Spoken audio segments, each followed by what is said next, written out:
¿Me confirman, por favor, si es que se puede visualizar? Sí, Si ingeniero, está, se visualiza ¿sí? correctamente. Sí. Ya, listo. Y bueno, el día de hoy voy a presentar el tema contratos estandarizados internacionales según la Ley 32069, su reglamento y su directiva.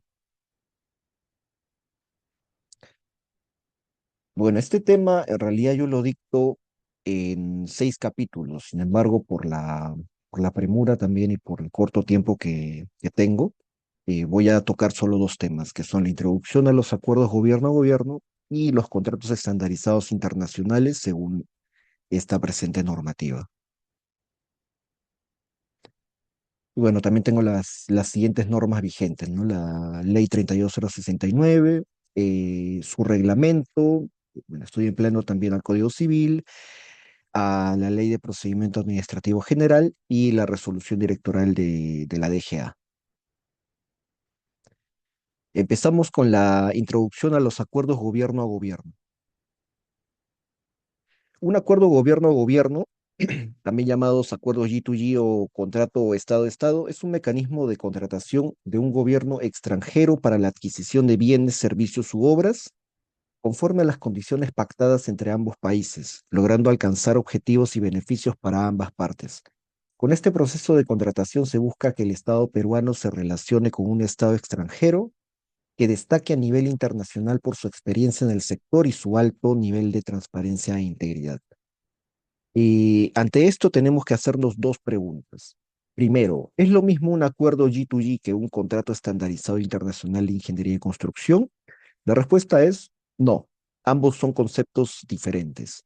Y una segunda pregunta sería, ¿puede un contrato estandarizado internacional de ingeniería y construcción ser licitado sin necesidad de contar con un acuerdo G2G? Sí, pero bajo ciertas condiciones normativas, que ya las vamos a ver a continuación. La primera pregunta, ¿no? ¿Es lo mismo un acuerdo G2G que un contrato estandarizado de ingeniería y construcción? Y vamos por partes, ¿no? Primero hay que diferenciar qué es un acuerdo G2G de un contrato estandarizado. Las partes en un acuerdo G2G son 2 gobiernos o entidades estatales de distinta jurisdicción o con cooperación internacional. El objeto de dicho acuerdo es la cooperación, asistencia, el financiamiento, la ejecución compartida y o la transferencia técnica. Y su duración o alcance es que abarca todo el ciclo del proyecto, desde el diseño, financiamiento, la ejecución, etcétera. Mientras en los contratos estandarizados de ingeniería y construcción, es como un contrato común. La parte, la contratante es la entidad y el ejecutor es el contratista, ¿no? Y se licita generalmente bajo normas de contratación pública nacional. El objeto de dicho contrato son, bueno, principalmente, ¿no? El diseño, consultoría, ejecución de obras, supervisión, bajo estándares contractuales preestablecidos.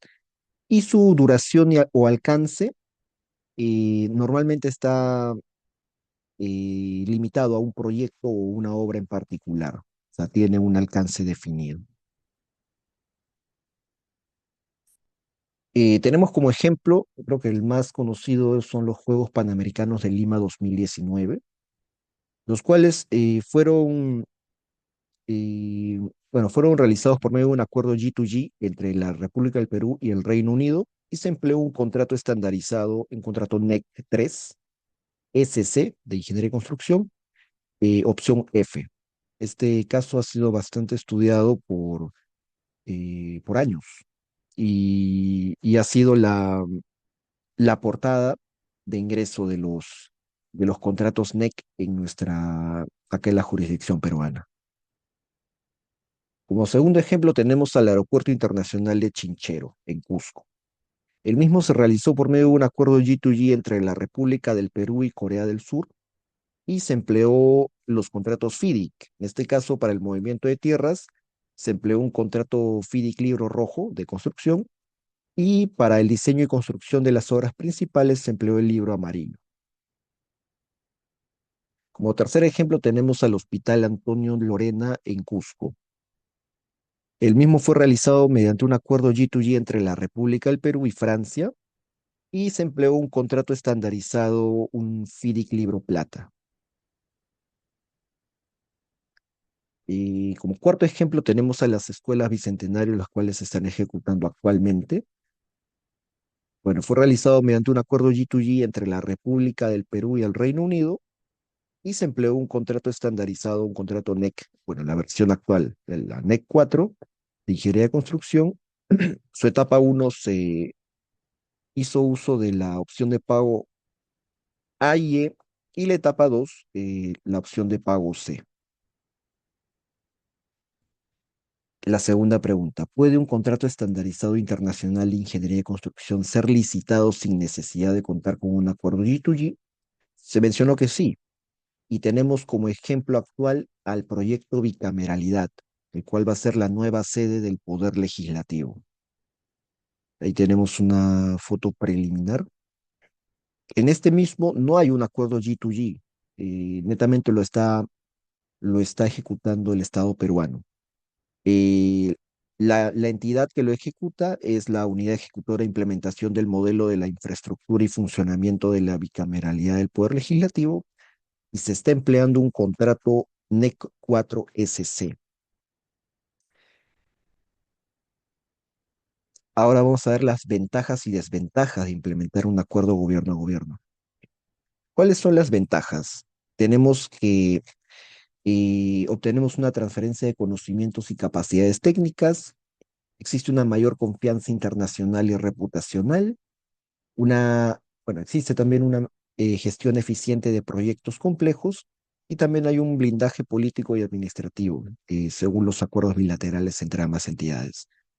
Mientras que algunas desventajas de implementar los G2Gs, es que existen mayores costos asociados principalmente a los honorarios y a los recursos bueno, los recursos burocráticos de las entidades. Sobre todo esto ocurre en proyectos de menor escala. Asimismo, puede haber una duplicidad de funciones y por ende una duplicidad de pagos a considerar. Y también existe una mayor rigidez en la toma de decisiones administrativas. Por ende, se recomienda emplear los acuerdos G2G en proyectos emblemáticos de alto impacto, en donde la prioridad es blindar la gestión contra riesgos políticos, técnicos y de corrupción. Bueno, esta información la he sacado del blog del doctor Coronel, Contratos NEC en el Perú con o sin G2G. Ahora sí vamos a iniciar con el tema de contratos estandarizados en la Ley 32069 y su reglamento. Empezamos primero por la primera definición de contratos estandarizados que hemos tenido en la normativa peruana, la cual se dio en pandemia por medio del decreto de urgencia 021-2020. Ese es el nombre de dicho decreto, ¿no? En cuya tercera, bueno, en la primera disposición complementaria final, en su tercer concepto, se definió a los contratos estandarizados como formas contractuales estándar, guías y otra documentación de uso general en el mercado de la construcción que utilizan terminología y condiciones expresadas de una manera simple y clara, las cuales son creadas y actualizadas por organizaciones internacionales especializadas con la finalidad de que los modelos contractuales se encuentren acorde a la necesidad de la industria de la construcción. Y bueno, se mencionó los contratos NEC, los FIDIC y los ENA. De esta definición quiero rescatar principalmente que son formas contractuales estándares, guías y otra documentación de uso general y que expresan su terminología de manera simple y clara. Ah, bueno, y también que son impartidas por organizaciones internacionales especializadas. ¿Esto cómo lo podemos entender? Vamos primero a definir, ¿no? Contratos estandarizados internacionales de ingeniería y construcción. En la anterior ley, en la ley de contratación del Estado, en la ley 30225, no existía una definición propia. Esto recién se ha implementado con la ley vigente desde abril de este año, la ley 32069, la ley general de contrataciones públicas y su reglamento, porque ambas normas cuentan con la definición. Y eso ya lo vamos a ver a continuación. Empezamos con el numeral 59.1 del artículo 59, contratos estandarizados. Los contratos estandarizados de ingeniería y construcción de uso internacional son modelos contractuales creados por organizaciones internacionales del sector de construcción, reconocidos como tales por la DGA mediante resolución directoral. Esta es la definición que presenta la ley. El reglamento también cuenta con una resolución en el numeral 217 del artículo 217. Sin embargo, considero que es un poco engorrosa y es por eso que me voy a quedar con la definición que presenta nuestra ley. De esta se tiene que rescatar principalmente esto, organizaciones internacionales del sector de construcción. ¿Qué es esto? Tenemos, por ejemplo, a la IC o la Institution of Civil Engineers, el Instituto de Ingenieros Civiles del Reino Unido, el cual presentó y presenta, ¿no? La suite NEC 3 en 2005, una revisión en 2013, no, en 2000, sí, en 2013, y la suite NEC 4, publicado en 2017. Acá tenemos algunas fotos, ¿no? De lo que son los contratos NEC 3 y su versión actual, la NEC 4. Otra organización internacional del sector construcción es FIDIC, la Federación Internacional de Ingenieros Civiles y Consultores de Francia, la cual presentó la edición arcoíris de FIDIC, ¿no? Bastante conocida, cuya primera edición fue publicada en 1999 y contamos actualmente con una segunda edición en 2017, corregida en 2022. Ahí tenemos el grupo de contratos más famoso ahorita, ¿no? Los FIDIC 2017, la edición arcoíris, el libro rojo, el libro amarillo y el libro plata. Ya vamos a explicar, ¿no? Cuáles son las diferencias entre cada uno de estos libros. Como otro ejemplo, porque no son los únicos, tenemos a la Asociación de Arquitectos Consultores, también del Reino Unido, los cuales en su tiempo presentaron a los contratos marcos FAC1, los Framework Alliance Contract de 2016. Y, sin embargo, estos contratos fueron adquiridos por la ICE, la organización que promueve los contratos NEC, en junio de 2025. Por tanto, actualmente pertenecen a la suite de la ICE. Y también tenemos otra organización internacional poco conocida que es el Ministerio de Economía, Comercio e Industria de Japón, los cuales presentaron en su tiempo, creo que hasta actualmente también, los contratos ENA, los contratos modelo ENA, los cuales son usados principalmente en plantas nucleares. Nunca los he visto y tampoco he visto en plena ejecución estos contratos, ¿no? Si alguno tiene algún dato de cómo funcionan, encantado de recibirlo. Ahora la pregunta que se cae de madura.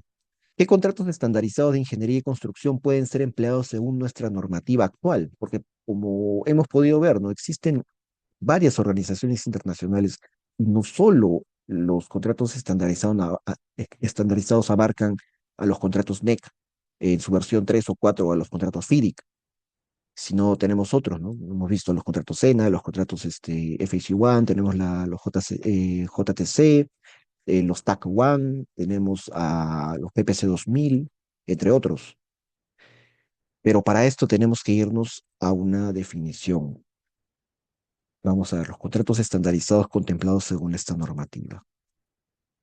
¿Qué dice el numeral 2 del artículo 2017? La DGA, mediante resolución directoral, establece los contratos estandarizados y los tipos de estos que pueden utilizarse en obras, consultoría de obras, el servicio especializado de gestión de instalaciones y el servicio de mantenimiento vial de acuerdo con el sistema de entrega. Esto mismo menciona la ley. Empezando porque, ¿qué es la DGA? La DGA es la Dirección General de Abastecimiento del MEF, el cual es el ente rector del Sistema Nacional de Abastecimiento. Y tiene, entre otras funciones, aprobar normativas y procedimientos que regulan a dicha entidad. Por ende, la DGA publicó en abril la resolución directoral número 011 2025F/54.01, de nombre Resolución Directoral que establece los contratos estandarizados de ingeniería de construcción de uso internacional y sus tipos a utilizarse en obras, consultoría de obras, servicio especializado de gestión, instalaciones y servicio de mantenimiento vial. Vamos a ver qué es lo que menciona. Es una resolución bastante corta, tiene 3 artículos, ¿no? Artículo primero establece los contratos estandarizados que se pueden emplear y hace mención a un anexo, ¿no? Sin embargo, de este artículo primero voy a rescatar el último párrafo que menciona. Dichos contratos son solo utilizados por las entidades contratantes que participen en los pilotos que apruebe la DGA. Esto mismo menciona la 14ª disposición complementaria transitoria del reglamento. Es exactamente lo mismo. La pregunta es, ¿a qué hace referencia esos pilotos? Uno y dos. ¿Cuáles han sido los pilotos aprobados por la DGA? Bueno, yo estuve en el evento de Ancagua en Costa Rica y una abogada de bastante renombre mencionó exactamente esto. ¿Qué pilotos han sido aprobados? Se los dejo a ustedes. El artículo número 2, la publicación, y bueno, entró en vigencia, al igual que la ley y el reglamento, el 22 de abril de 2025. Lo importante acá en esta resolución directoral es conocer cuáles son los contratos estandarizados que podemos emplear y los voy a presentar a continuación. Son dos, los NEC y los FIDIC. Los NEC, no cualquier NEC, la versión 4 y los FIDIC, la edición de 2017. Entre estos contratos NEC eh, se pueden usar tanto contratos o subcontratos, como lo menciona el anexo. Y bueno, tenemos a los más famosos, ¿no? Al contrato de ingeniería de construcción. Le pueden encontrar, bueno, el MEF publicó una versión no oficial del NEC 4, del SC en español, bueno, y el cual tiene su propio subcontrato. Y también contamos como un ejemplo al contrato de servicios profesionales, al PSC.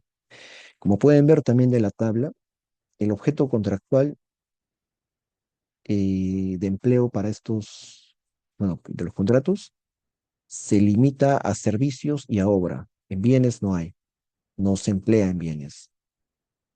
Esto también se ve reflejado en los contratos FIDI. Y también se hace mención a los sistemas de entrega. Eso a continuación lo voy a explicar. Primero, bueno, estos son los contratos que se pueden emplear según esta normativa. Los NEC 4, en donde rescato, ¿no? Los SC, que son los más famosos, y los PSC, son los más empleados. Mientras que de los contratos FIDIC se pueden emplear los de la edición arcoíris, los de la segunda versión, ¿no? La de 2017, con su corrección en 2022. Acá se puede visualizar, ¿no? El libro rojo, libro amarillo, libro plata, y que son los más empleados, y conjuntamente también con el libro blanco, que es de servicios, ¿no? Ahí presento algunos, bueno, los contratos más conocidos, ¿no? Y nuevamente, el objeto contractual se limita a lo que es consultoría de obra o servicios y obra. En bienes no se emplean los contratos estandarizados. Dos cosas de acá. Para los contratos, bueno, para el empleo de estos contratos, el llave en mano es facultativo, no es algo obligatorio. También en estos anexos se hace mención a los sistemas de entrega, que es lo que voy a explicar a continuación. ¿Qué son los sistemas de entrega?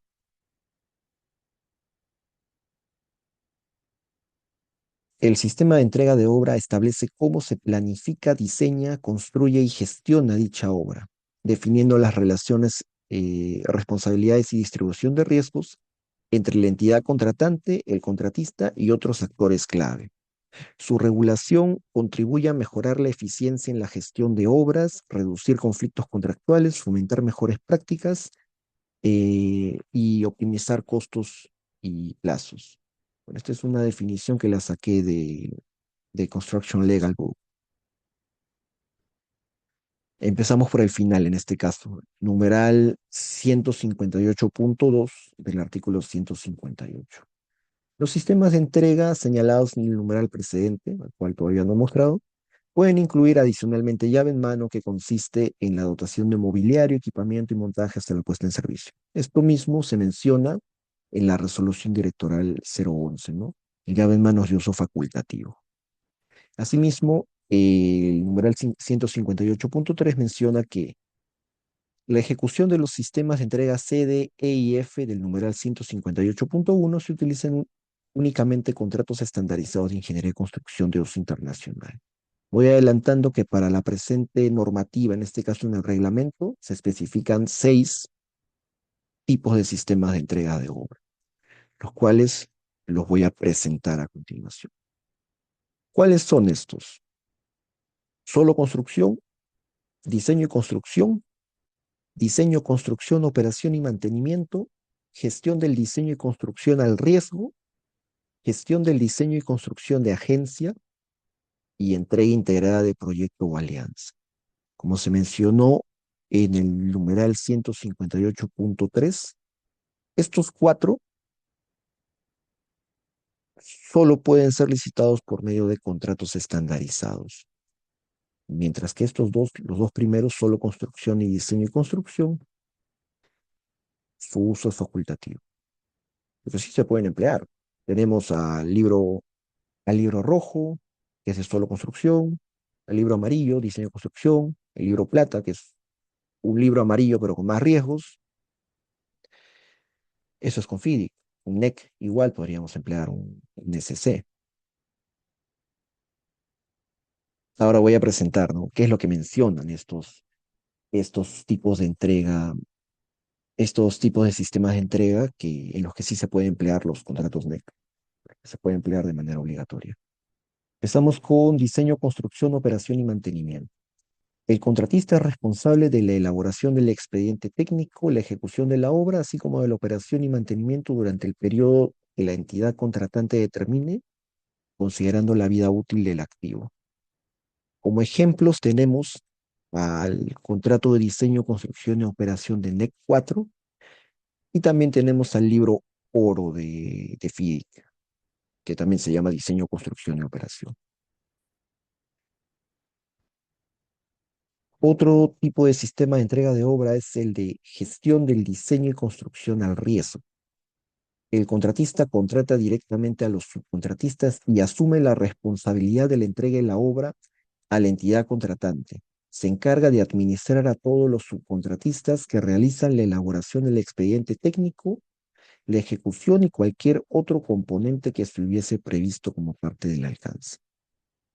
Este sistema de entrega se utiliza en proyectos de inversión de alta complejidad, según la clasificación el Sistema Nacional de Programación Multianual y Gestión de Inversiones, y cuando la entidad contratante requiere que el contratista se involucre desde las primeras etapas del proyecto para gestionar la definición del alcance de los subcontratistas, la documentación del diseño y la ejecución de las obras.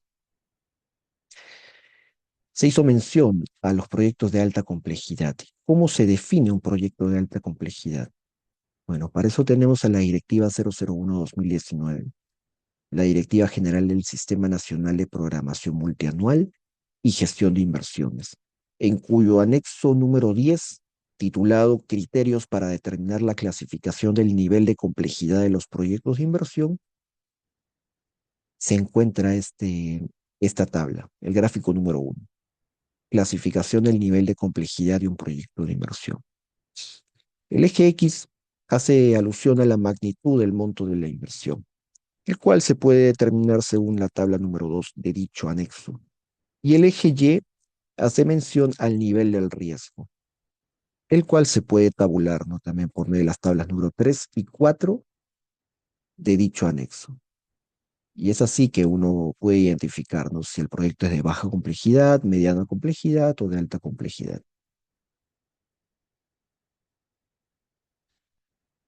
Cuando uno lee la definición del sistema de entrega de gestión del diseño y construcción al riesgo, creo que es natural pensar en un contrato NEC-SC, ya que este está, bueno, NEC-SC opción F, el cual es un tipo de contrato, es un contrato de gestión, el cual funciona, ¿no? Con este tipo de sistema de entrega al riesgo. En este tipo de contratos, el contratista subcontrata, si es posible, todo, y él se dedica simplemente a gestionar a cada uno de los subcontratistas para que realice su actividad correspondiente. No es cierto que el contrato NEC sea solo de gestión, porque tienes otras opciones, ¿no? La opción A, que es un suma alzada, la opción A o una opción C, la opción B o la opción D, que son precios unitarios, o bueno, una especie de precios unitarios, la opción E, que son costos reembolsables. Son conceptos que uno ya maneja con la experiencia. Otro tipo de contrato de gestión del diseño y construcción al riesgo puede ser también el de diseño, construcción y operación del NEC 4. En FIDIC tenemos también al libro amarillo, al libro plata, al libro oro y también al libro blanco. Estos son los ejemplos según el anexo de la directiva de la resolución directoral 011. Otro tipo de sistema de entrega de obra es el de gestión del diseño y construcción de agencia, en el cual el contratista se encarga de administrar la contratación de los subcontratistas que ejecutan la obra sin asumir la responsabilidad de los resultados de dichas contrataciones. El contratista solo proporciona asesoramiento, coordinación, planificación, gestión y supervisión del costo y tiempo. Además, puede encargarse de otras actividades que se establezca en su contrato. Este sistema de entrega se utiliza también en proyectos de inversión de alta complejidad según la clasificación del SNP-MGI. Y bueno, ya vimos, ¿no? Para proyectos de alta complejidad se emplea el anexo número 10 de la directiva que presenté anteriormente. Como ejemplos, se cuenta, ¿no? Al contrato de servicios profesionales de NEC 4 y bueno, ese en este caso sería el único que contempla la resolución directoral. Como último sistema de entrega, tenemos al de entrega integrada de proyecto o alianza. La entidad contratante y uno o varios contratistas comparten los riesgos del proyecto y la toma de decisiones respecto del alcance, diseño, adquisiciones, ejecución de la obra, etcétera, bajo un ánimo de cooperación mutua. Bueno, y la gestión del proyecto es conjunta y todos los integrantes del contrato participan en las ganancias y pérdidas finales de la obra. Todas las partes suscriben un contrato único, incluidos los subcontratistas. Puede incluir la formulación del proyecto de inversión. Y como ejemplo tenemos el NEC 4, el contrato de alianza. Yo soy bien escéptico con este tipo de contratos, ya que no creo que en Perú estemos preparados para emplearlo. Pero me equivoque y puede haber algún tipo de contrato de alianza pronto acá.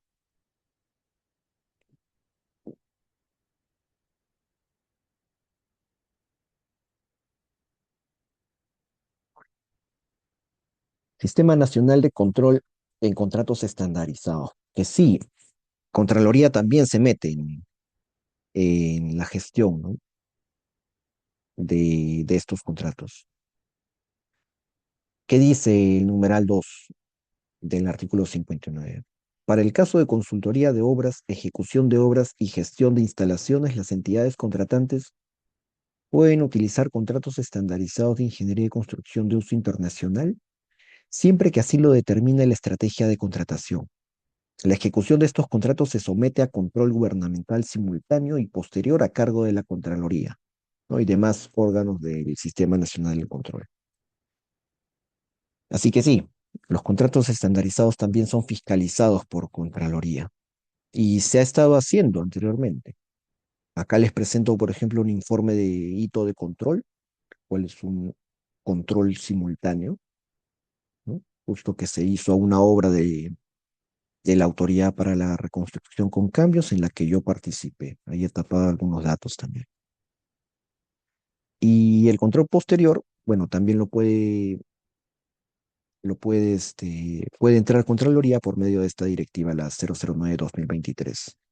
Así que sí, Contraloría sí entra a fiscalizar estos contratos.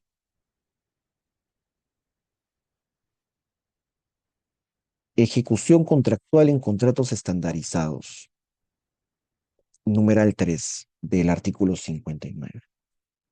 La ejecución contractual de los contratos estandarizados de ingeniería y construcción de uso internacional se rigen por lo dispuesto en los propios contratos y conforme a las disposiciones de la ley y su reglamento. Vamos a ir al segundo numeral del artículo 218. La fase de ejecución contractual de los contratos estandarizados se rige por el contenido del contrato suscrito, la ley en lo que corresponda y el presente el capítulo del reglamento y supletoriamente el Código Civil. ¿Cuál es este presente capítulo? Eh, el mismo está incluido en el título quinto del reglamento. Capítulo al que hace alusión es el capítulo cuarto, contratos estandarizados, el cual abarca los artículos del 217 al 225 del reglamento.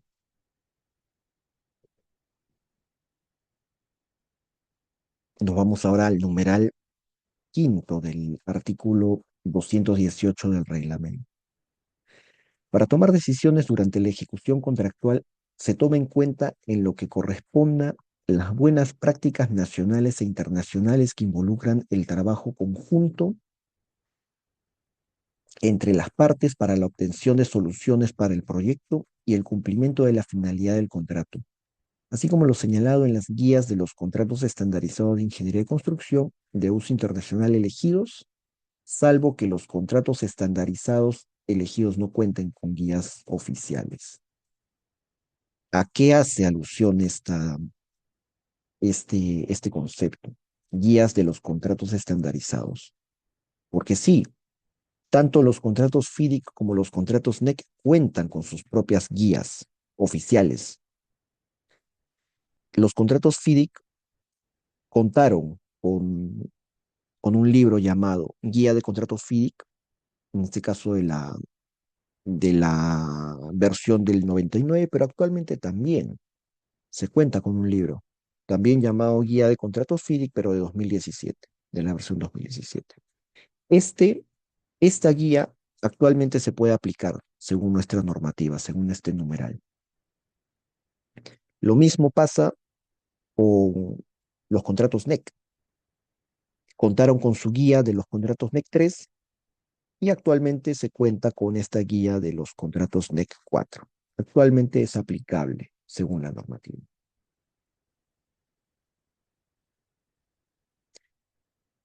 Voy a hablar también acerca de los plazos de caducidad en los contratos estandarizados. Tenemos al numeral 59.4 del artículo 59 de la ley que menciona, cuando los contratos estandarizados de ingeniería y construcción de uso internacional establezcan que el incumplimiento del plazo para presentar reclamaciones sobre el plazo y el monto del contrato es sancionado con la pérdida del derecho a modificarlos o con el no reconocimiento de la reclamación. El referido plazo es considerado como uno de caducidad. Y en realidad debería ser siempre así, en todo tipo de acuerdo, en este caso contrato. En caso una de las partes incumpla o no presente un documento en el plazo que se menciona en el contrato, esta parte debería perder el derecho a reclamarlo. Sin embargo, este concepto de plazo de caducidad ya ha traído problemas en el pasado. Y es por eso que actualmente, con la presente ley, se ha hecho, ya se ha tipificado en este caso, ¿no? Y voy a presentar, ¿no? Un paper acá, un paper del doctor Jaime Gray y el doctor Jonathan Bravo, ambos de NPG, titulado La fatalidad de los reclamos en los contratos de construcción FIDIC a propósito de los dispute board. Porque sí, el Código Civil menciona en su artículo 2004 que los plazos de caducidad los fija la ley, sin admitir pacto en contrario. Así que en este caso se ha apurado y ha hecho bien la ley en incluir los plazos que se mencionan en los contratos estandarizados son considerados como de caducidad. Y con esto nos estamos evitando disputas posteriores, ¿no? Por temas de interpretación o temas de, de algún derecho negado a alguna de las partes. Así que no es por las puras, ¿no? Que se ha incluido el concepto de plazos de caducidad en la ley.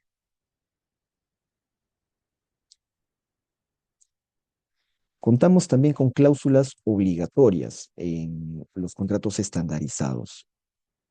El artículo 60 de la ley menciona que los contratos regulados por la presente ley incluyen obligatoriamente y bajo responsabilidad como mínimo las siguientes cláusulas: garantías, cláusula anticorrupción y antisoborno, solución de controversias, resolución de contrato por incumplimiento y gestión de riesgos. Sin embargo, estas cláusulas están incluidas en los contratos estandarizados de ingeniería de construcción. Algunas sí y otras no.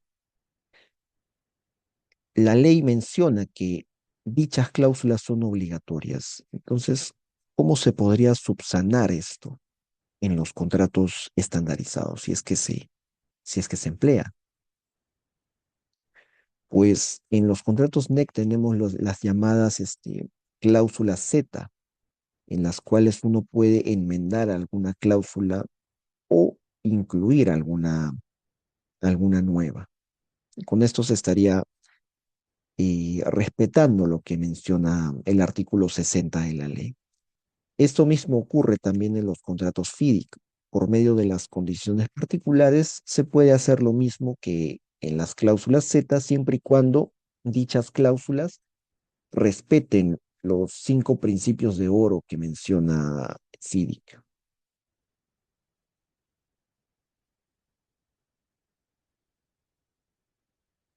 El numeral 221.2 del artículo 221 menciona que la proforma del contrato incluye las cláusulas obligatorias de acuerdo con el artículo 60 de la ley, así como las que abordan los siguientes aspectos.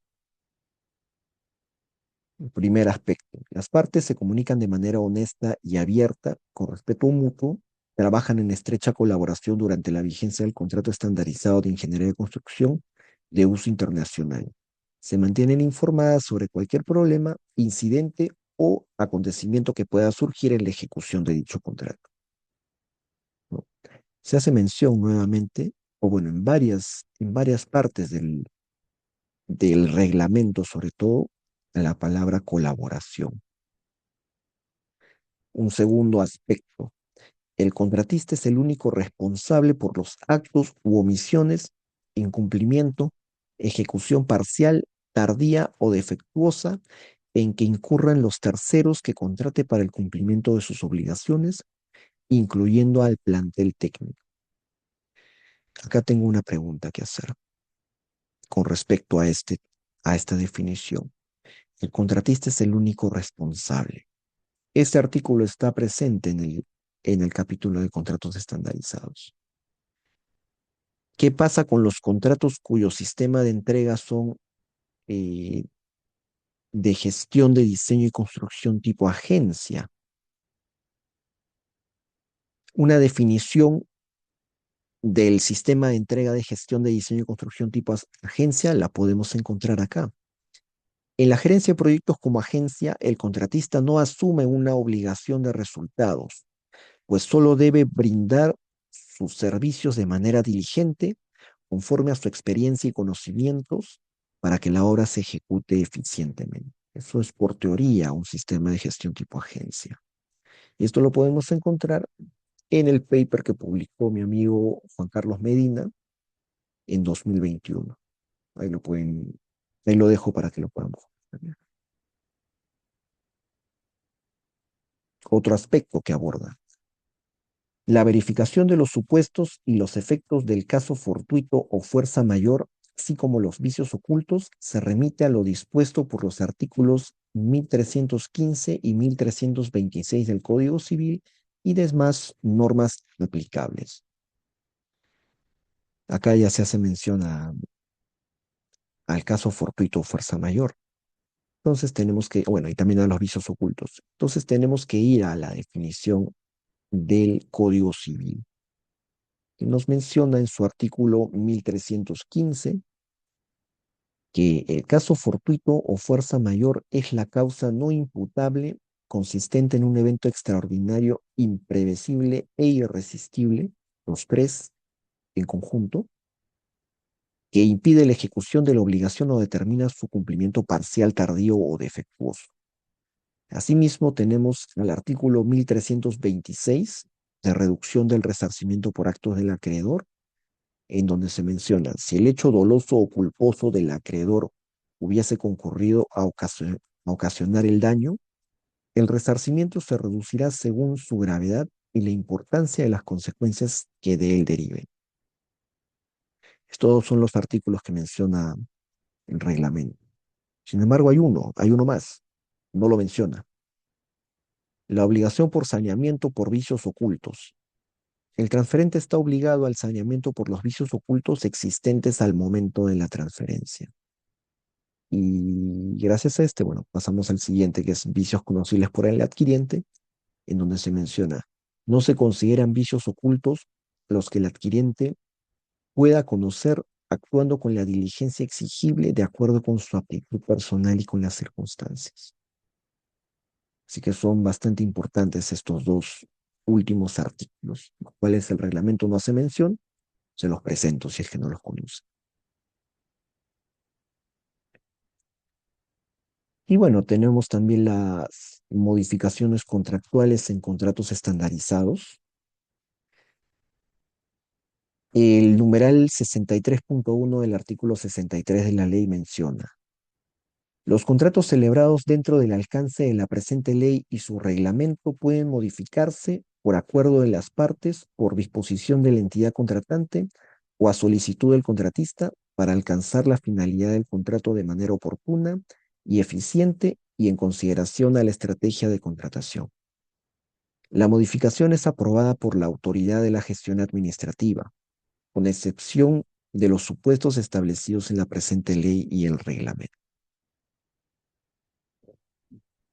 Ya tenemos una nueva definición que incluye la ley con respecto a la autoridad de la gestión administrativa. ¿Qué dice el inciso B del artículo 25 de dicha ley? ¿Quién es la autoridad de la gestión administrativa? Es la más alta autoridad de la gestión administrativa de cada entidad contratante. Es responsable de la aprobación, autorización y supervisión de los procesos de contratación de bienes, servicios y obras, con excepción de aquellas reservadas al titular de la entidad. Entonces acá ya estamos diferenciando entre las funciones que cumple el titular de la entidad, de una entidad, y las funciones que cumple este nuevo actor, que es la autoridad de la gestión administrativa. ¿Quiénes ejercen la autoridad de la gestión administrativa en las distintas entidades? En los ministerios lo ejerce la Secretaría General. En los gobiernos regionales, la Gerencia General Regional. En los gobiernos locales, la Gerencia Municipal. En los organismos públicos y empresas del Estado, la Gerencia General. Y en los programas y proyectos es el director ejecutivo el que tiene ese cargo.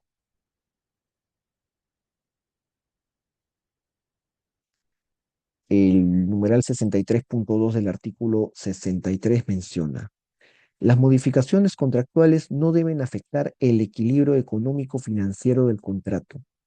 En caso contrario, la parte beneficiada debe compensar económicamente a la parte perjudicada para restablecer dicho equilibrio, en aplicación del principio de equidad. Bueno, para la presente ley, el principio de equidad ha sido renombrado. El inciso L del artículo 5 de la ley ya no hace mención, como en anteriores leyes, a un principio de equidad, sino a un principio de equidad y colaboración, en el cual todos los participantes de los procesos de contratación deben procurar el equilibrio y la proporcionalidad de los derechos y las obligaciones asumidas, así como la colaboración oportuna y eficaz para el logro de la finalidad pública que se persigue, sin perjuicio de las facultades que correspondan a las entidades contratantes, de acuerdo con el marco normativo vigente.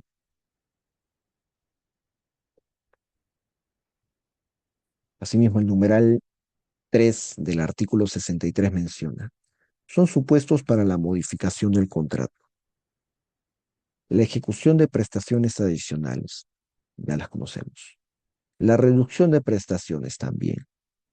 La autorización de ampliaciones de plazo también.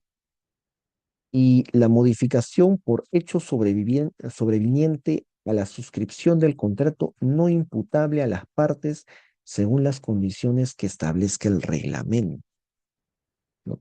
Y bueno, y también otros contemplados en el reglamento o en los contratos estandarizados de ingeniería y construcción de uso internacional. Quiero adelantar que los contratos estandarizados, ya sean los NEC o los FIDIC, no hacen alusión a las prestaciones adicionales o a las ampliaciones de plazo. Los contratos NEC cuentan con 21 eventos que son totalmente distintos a los que se menciona en la ley y el reglamento, los cuales son bastante rígidos, mientras que los FIDIC cuentan con variaciones en su capítulo 20.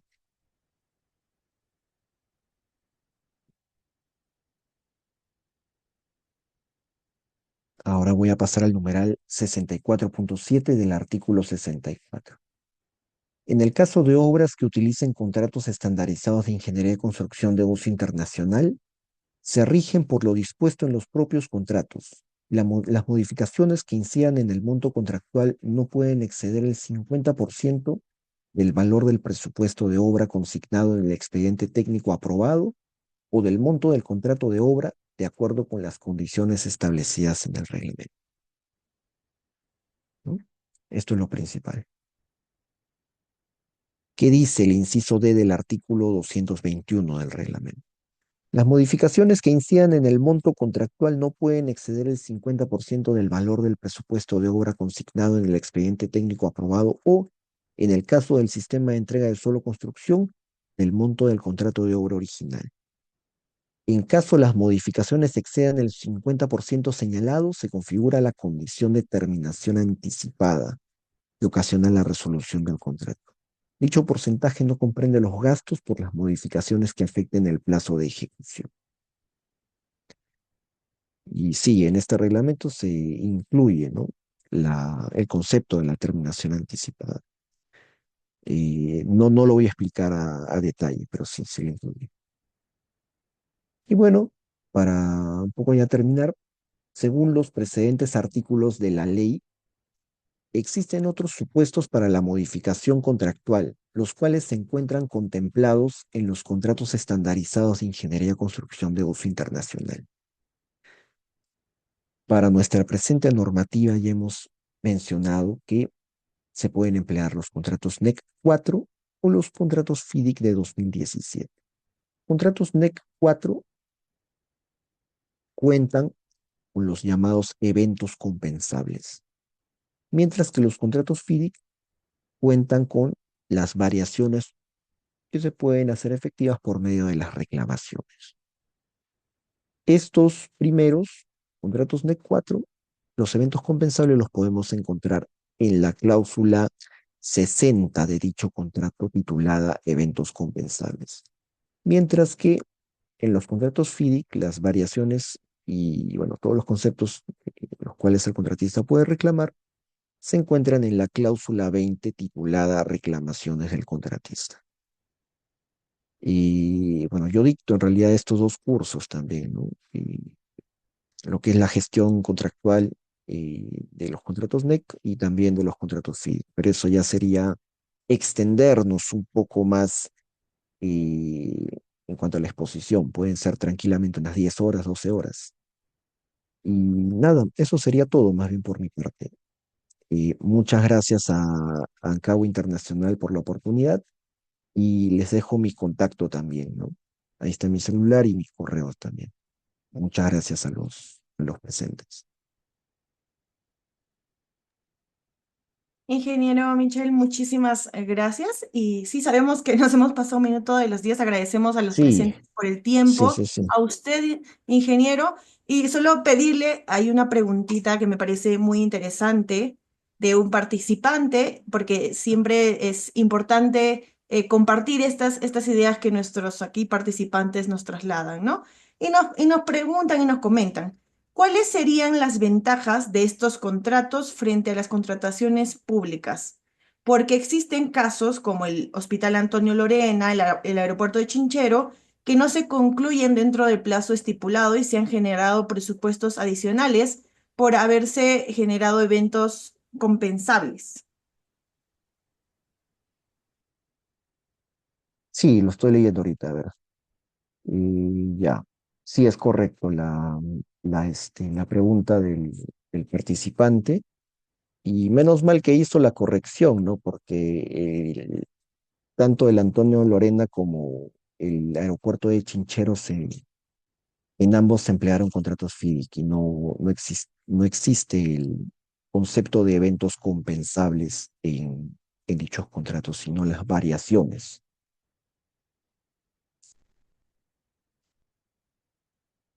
Podría hacer una contrapregunta, pero creo que mejor lo contesto de esta manera. Se han generado presupuestos adicionales por haberse generado eventos compensables. O sea, a ver, ya, no se concluyen dentro del plazo estipulado. Mi pregunta es, ¿qué obras se concluyen dentro de su plazo? Yo solo conozco una, en la que yo he participado hace como 2 años. Estuvo dentro de su plazo. Pero por lo general, las obras públicas, ninguna culmina dentro de su plazo y no es necesariamente por culpa del contratista. A veces hay tantos errores en cuanto a los expedientes técnicos que uno puede tranquilamente este, solicitar ampliaciones de plazo, cuales, vuelvo a repetir, no son imputables a un contratista. En, en Antonio Lorena estuvo el contrato FIDIC Plata, sí. Y no, ¿cuáles serían las ventajas? Tranquilamente podría decir que son más flexibles que los contratos de obras públicas. No es un problema, no es un problema netamente de los contratos estandarizados que no se concluyan dentro del plazo, porque podemos irnos a todas las obras del Perú y no se concluyen dentro del plazo, pero no es por un tema de que el contratista haya sido ineficiente, ¿no?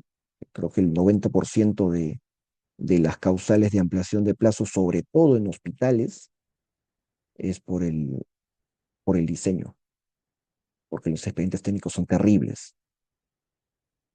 Y bueno, y se han generado presupuestos adicionales. Bueno, eso es como consecuencia de, ¿no? Si tenemos una ampliación de plazo, puede haber bueno, tiene que haber una compensación al tema de mayores gastos generales y debidamente acreditados, ¿no? Yo lo diría que una ventaja de estos contratos es la flexibilidad, que no solo puedes reclamar prestaciones adicionales o plazo. Tienes otras cosas. Puedes reclamar sitio, puedes reclamar precipitaciones, puedes reclamar condiciones arqueológicas, entre otras. No sé no sé si habré contestado a la pregunta, pero esa sería mi Muchísimas, posición. Muchísimas gracias, ingeniero. Y bueno, llegamos a la parte final. En este momento quiero agradecer la participación de todos quienes nos acompañan en este webinar en vivo, en nuestras plataformas de Zoom y en la transmisión de LinkedIn, así como el interés que se ha demostrado por este tema de tanta relevancia que nos ha podido compartir este gran profesional sobre los contratos estandarizados en la nueva ley.